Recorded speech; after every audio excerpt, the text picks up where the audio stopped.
Pinagbigyan ng ICC pre-trial chamber ang hiling ni dating Pangulong Rodrigo Duterte na huwag dumalo sa confirmation of charges hearing sa susunod na linggo.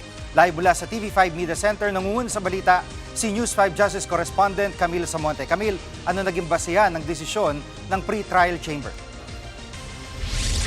Jiggy, sa desisyon ng ICC Pre-Trial Chamber 1, itutuloy pa rin ang confirmation of charges hearing kahit na wala si Duterte. Matapos itong hilingin ng kanyang kampo at mag-waive ang dating Pangulo ng karapatan na dumalo. Ibig sabihin nito, hindi na dadalo si Duterte sa pagdinig at ire-represent na lamang siya ng kanyang abogado. Nilinaw naman ng ICC na wala itong kinalaman sa kalusugan ng dating Pangulo. Giniita rin naman na ng hukom na fit to stand trial si Duterte. Pero Jiggy, kapag na-confirm na ang charges at umusad na nga ito sa aktual na paglilitis, required na ang presensya ni Duterte. Sa ngayon, presumed innocent pa rin daw si Duterte hanggat walang hatol ang ICC sa kanyang kaso. Pero bago nito, umalma ang Office of the Prosecution sa apela ni Duterte. Anila, walang sapat na dahilan si Duterte para hindi dumalo sa kanyang confirmation of charges hearing na gugulong na simula sa Lunes. Gate ng prosecution, may kapasitad naman si Duterte na dumalo sa mga pagdinig, available at fit daw ang dating Pangulo. Dagdag pa nila, wala raw karapatan si Duterte na magdesisyon ng ganito. Binigyan din ng prosecution na physically at mentally fit si Duterte para personal na dumalo sa pagdinig. Wala rin daw kabuluhan ang reklamo ni Duterte na matanda, pagod at mahina na siya. Jiggy? At Camille, ano reaksyon ng kampo ni dating Pangulong Duterte sa pahayag ng prosekusyon?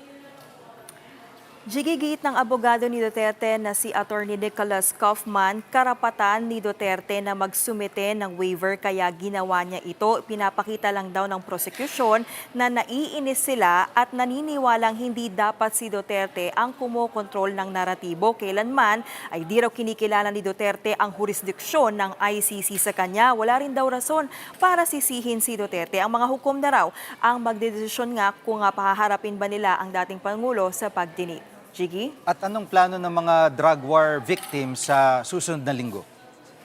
Jiggy, naglatag ng mga aktibidad ang ilang human rights groups kasama ang ilang pamilya ng biktima ng war on drugs na personal na manonood ng confirmation of charges sa The Hague sa susunod na linggo. Magkakaroon daw sila ng rally at press conference sa The Hague. Magkakaroon din ng programa dito sa Pilipinas ang iba pang pamilya ng mga biktima para sabay-sabay na panoorin itong pagdinig. Magkakaroon din sila ng maikling programa. Ilang araw nga bago ang confirmation of charges hearing, may 5 panibagong urn na mga biktima umano ng extrajudicial killings ang inilagak kanina sa dambana ng paghilom sa La Loma Catholic Cemetery. Pinangunahan ito ni Father Flavie Villanueva kasama ang miyembro ng mga pamilyang namatayan noon drug war. Ayon kay Father Flavie, nangungulila man sila ay nagpapasalamat daw sila na kahit papaano ay umuusad na ang pagkamit nila ng hustisya.